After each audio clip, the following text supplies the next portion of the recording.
When it comes to truly gigantic fortunes, most people picture billionaires, tech magnates, owners of fashion empires, or investors from Wall Street. But there are families next to whom even the loudest names in the business world look like simply very rich people, not representatives of an entirely different level of reality. Today, we're going to look into the world of the Saudi royal family, a dynasty whose influence was built not only on power, but also on oil, geopolitics, palaces, personal flotillas, private jets, paintings worth hundreds of millions of dollars, and investments that reshape entire industries. This is not just a story about gold, marble, and super yachts. It is a story about how a land that was once considered poor and lived mainly from pilgrimage and agriculture grew into one of the most influential and wealthiest kingdoms on the planet. Welcome to the channel for the richest. Luxury life. To understand where these colossal fortunes came from, we need to go back to the beginning of the 20th century. Modern Saudi Arabia was founded in 1932 by Abdulaziz ibn Saud. It was he who united the lands and laid the foundation for the state that has since been ruled by the House of Saud. The monarchy in the country has never played just a formal role. It was a system in which power, religion, politics, and resources were all tightly intertwined. Today, King Salman bin Abdulaziz sits on the throne, and one of the key figures in the country remains Crown Prince Mohammed bin Salman. But the current splendor of the kingdom did not appear overnight. Once, this territory did not look like a future financial superpower. Everything changed after the discovery of oil. In 1938, the first commercially successful oil well struck in Saudi Arabia, and from that very moment, the country's history began to move along a completely different path. What had lain hidden beneath the sand for decades turned the kingdom into the center of colossal energy wealth. Oil did not simply fill the budget, it changed the country's status in the world. It became the fuel for growth, power, infrastructure, and the level of luxury that today causes millions of people to feel admiration, envy, and shock at the same time. The oil that made the dynasty ultra-wealthy. After the discovery of the oil fields, Saudi Arabia began building relations with the United States, and the oil industry started developing rapidly. A huge role in this was played by the company the world now knows as Saudi Aramco. Over time, Aramco turned into not just an oil corporation, but one of the country's main economic pillars. For Saudi Arabia, this is not just business. It is the foundation of influence, the basis of national wealth, and one of the key sources of the financial power that allows the royal family to live on a scale almost inaccessible to the imagination of an ordinary person. When you control some of the largest oil reserves on Earth, money stops being a limitation in the usual sense. And this is exactly where the part of the story begins for which most viewers come here. What exactly does the life of a family with access to resources of this scale look like? The answer is very expensive, sometimes absurdly expensive. Moraba, the palace where the royal way of life began. If the modern residences of the Saudi elite symbolize brilliance and luxury, then Moraba Palace is the memory of where it all began. This historic complex was built for King Abdulaziz in the 1930s and was completed in the mid-1940s. At first glance, it does not impress with the luxurious gloss we are used to seeing in modern palaces, but that is exactly where its strength lies. It shows what the world of Saudi rulers was like before the era of oil wealth in its current scale. Inside are dozens of rooms, inner courtyards, architecture reflecting the traditions of Najd, high walls, private spaces, natural materials, and a particular logic of layout where not display, but protection and way of life are what matter. Today, Moraba is no longer just a palace, but a museum and a cultural symbol. It reminds us that even the most dazzling empires of luxury once began not with golden supercars and yachts, but with stricter, almost ascetic residences built in the spirit of their time and traditions. And it is against this background that it becomes especially clear what a gigantic journey the royal family has made, from a historic residence to real estate whose value can be compared with the budgets of entire states. Al-Yamama, the main residence of power. If Moraba is history, then Al-Yamama Palace is already an active symbol of power, money, and royal status. It is here that the most important meetings are held, high-ranking guests are received, official events take place, and issues are resolved that affect not only Saudi Arabia, but international politics as well. The complex is located in Riyadh and resembles a separate closed city rather than just a palace. A huge territory, perfectly designed landscape, monumental walls, rich Arab architecture, luxurious halls, marble, massive chandeliers, carved ceilings, carpets, and interiors in which everything is meant to say one thing: the center of power is here. According to various reports, the residence contains hundreds of rooms. This is not a house in the usual sense. It is an entire world created for royal life, diplomacy, security, and the demonstration of status. And in this world, there are no accidental details. When it comes to such a family, even the doors, the light, the stone, and the texture of the fabrics all work toward the main image: absolute elitism. Reserve palaces, when one residence is not enough. For most people, one luxurious mansion would already be the limit of dreams. But in the world of the Saudi monarchy, one residence is simply not enough. In addition to the main palace, the royal family has other residences that are used for special events, receptions, and situations where privacy, security, and logistics matter. Among such properties, Urga Palace and Al Auja are often mentioned. It is here that the difference between simply very rich people and a dynasty that is accustomed to thinking not in houses, but in an entire system of palaces is especially visible. For them, real estate is not the purchase of a dream, it is the infrastructure of power.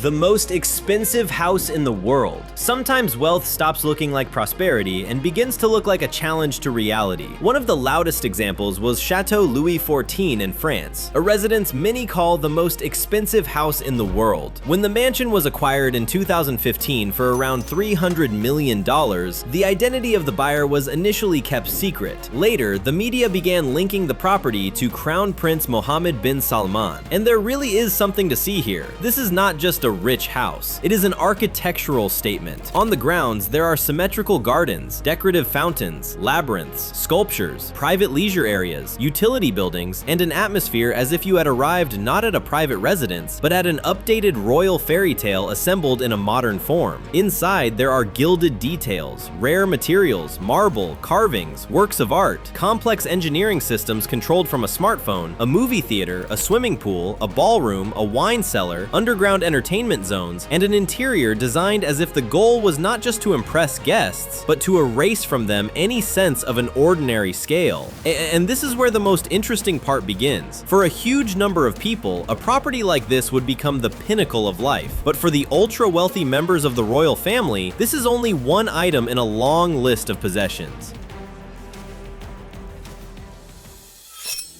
American luxury, Saudi style. The Saudi elite has long lived not only inside the kingdom, their traces can be found in the most expensive areas of the world. One telling example is La Chateau de Lumiere in the state of Virginia. This property was linked to Prince Khalid bin Salman. The mansion in the United States is valued at tens of millions of dollars and looks exactly the way the home of a man for whom the word expensive long ago became something ordinary should look. Inside there are spacious master suites, halls, a ballroom, rich chandeliers, marble, antique furniture, a wine cellar, a library, spa zones, massage rooms, a gym, a private movie theater, sports courts, and a huge surrounding territory. In houses like these, you no longer feel the idea of cozy housing. This is not about coziness in the classical sense. This is about scale, image, level of access, and status that should be readable even before the owner enters the room.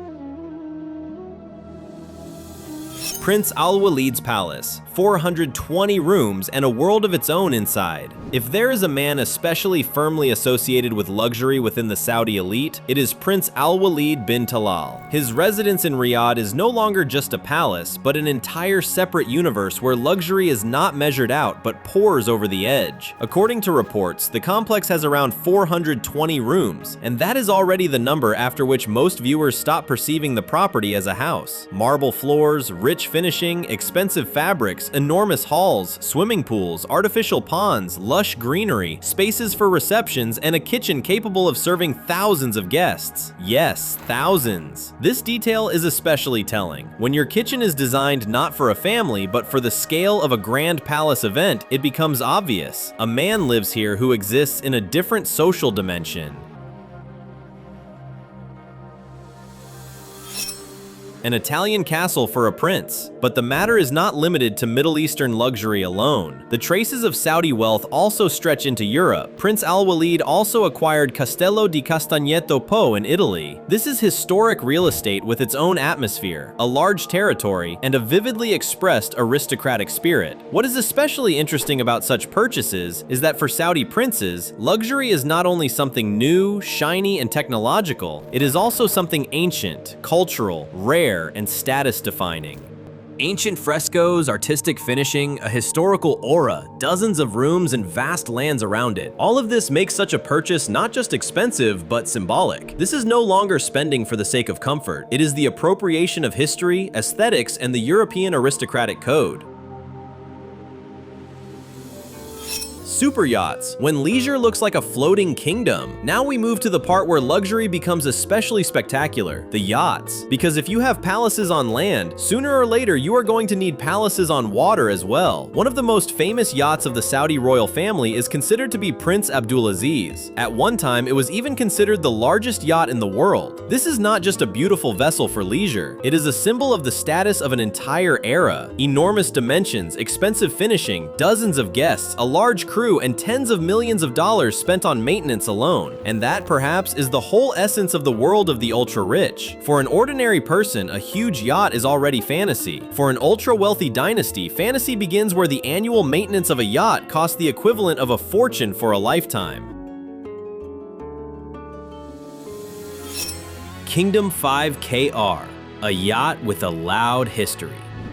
There are luxury objects that become famous not only because of their price, but because of their chain of owners. Kingdom 5KR is exactly such a case. Over the years, this yacht was associated with very big names, and later ended up with Prince Al-Walid bin Talal. The name itself already sounds like a signature code of ultra-rich life. Kingdom, from the name of his company, the number 5, a lucky number, and the letters KR, the initials of his children.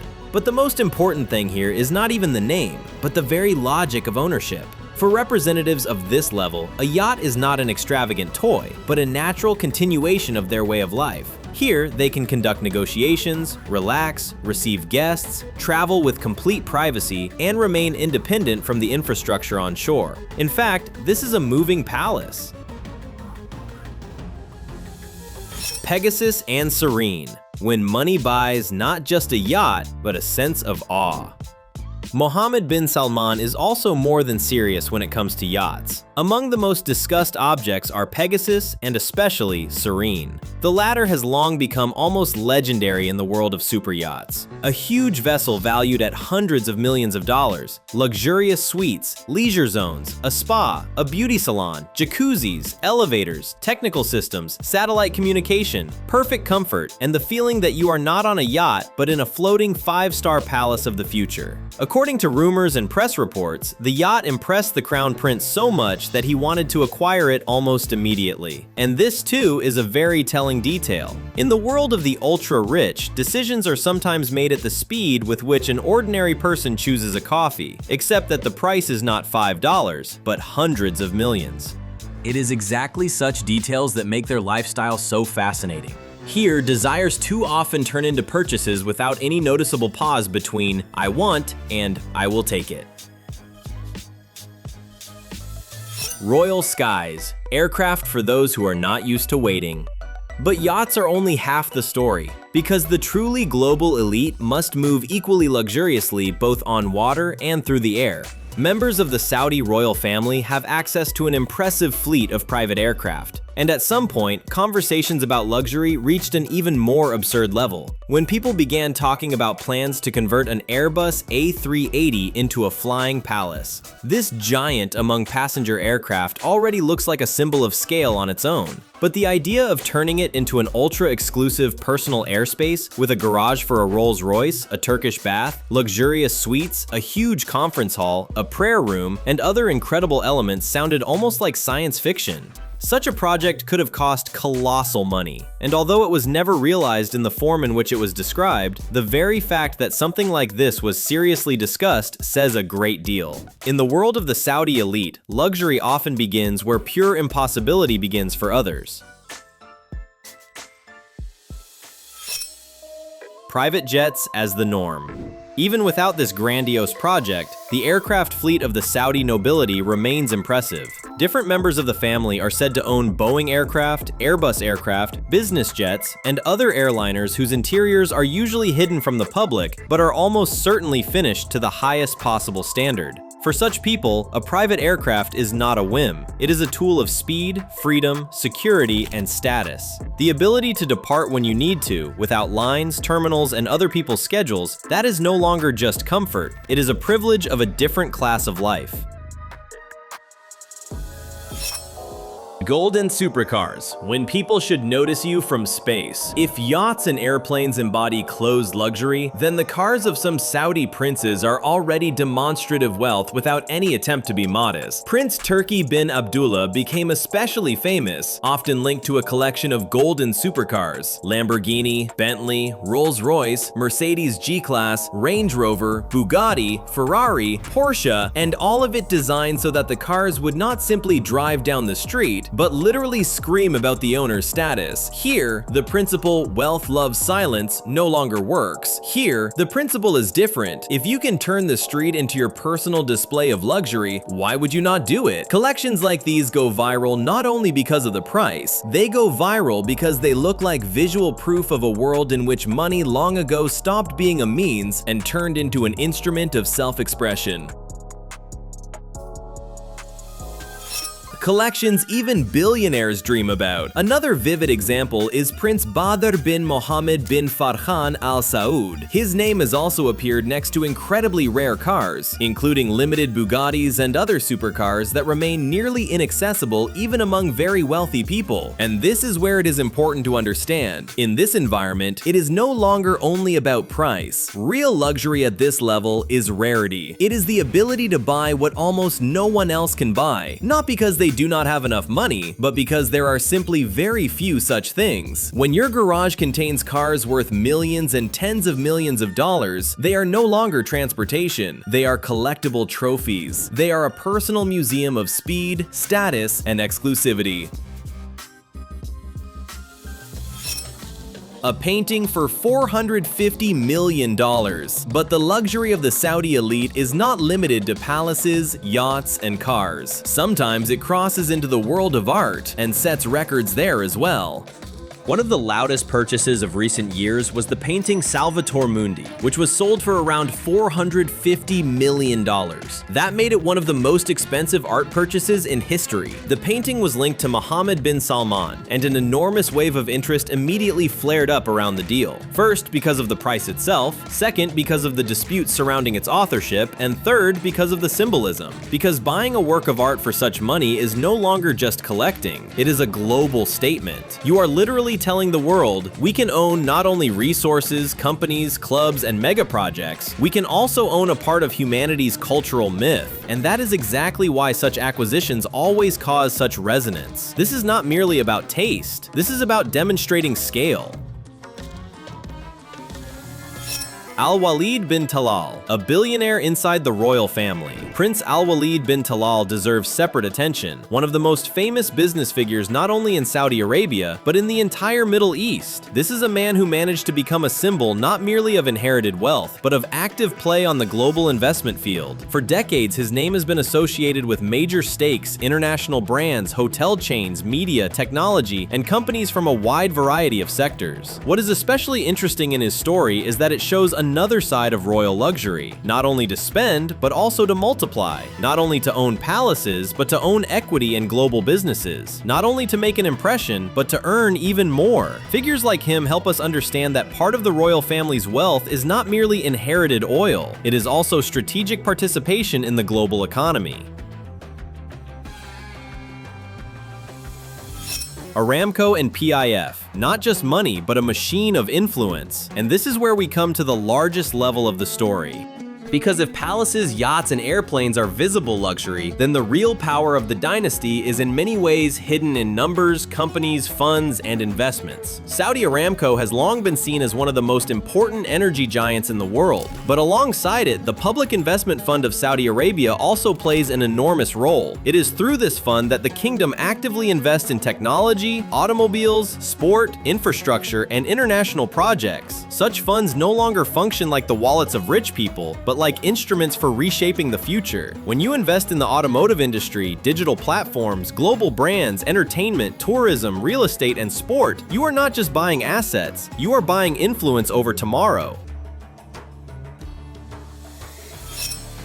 Football, golf, and the global stage. In recent years, Saudi Arabia has especially noticeably expanded its presence in sport. Investments in football projects, international tournaments, famous clubs, and major sports initiatives have become part of a large strategy. For some, this looks like an ambitious expansion of influence. For others, it looks like an attempt to reshape the image of the kingdom through sport, large-scale events, and global attention. But however it is interpreted, one thing is obvious: the money behind such projects is truly enormous. And here again, the special feature of the Saudi elite becomes visible. They buy not merely luxury items, they buy platforms through which they can influence global culture, media, and the perception of the country. Neom, a mega project that sounds like science fiction. If palaces show how the elite lives, then the Neom project shows how far its ambition can go. The idea of a city of the future on the coast of the Red Sea, with enormous investments, high technology, new principles of urban environment, a focus on clean energy, transport of the future, and global business, is no longer just expensive construction. It is an attempt to create a symbol of a new era. Projects on this scale are valued at hundreds of billions of dollars. This is the level at which the conversation goes far beyond expensive real estate. Here, the issue is already the construction of a new image of the country, and this is perhaps one of the strongest features of the modern Saudi model of wealth. They want not just to own luxury, they want to design the future. Luxury and contradictions. But it is impossible to speak about the Saudi royal family only through gold, marble, and record-breaking deals. There is a great deal of criticism, controversy, and serious accusations surrounding the monarchy and its key figures. That is exactly why their image captures the attention of the world so strongly. This is not just a story about rich people. It is a story about money, power, influence, international reputation, and complex political questions that stand beside the gloss. And that is where the paradox lies. The brighter the luxury shines, the more intensely the world looks not only at the yachts and palaces, but also at what stands behind that brilliance. Why their lifestyle is so fascinating. People have always been drawn to stories about extreme wealth, but the Saudi royal family interests viewers not only because of money. Their world attracts because it is an almost closed universe. We see only fragments, residences, yachts, purchases, rare footage, loud deals. But behind each such fragment, an even greater scale, greater secrecy, and an even more inaccessible level of life can be felt. That is exactly what creates the main effect. Here, luxury does not look like a set of expensive things, but like an entire parallel reality into which an ordinary person can look only through a screen.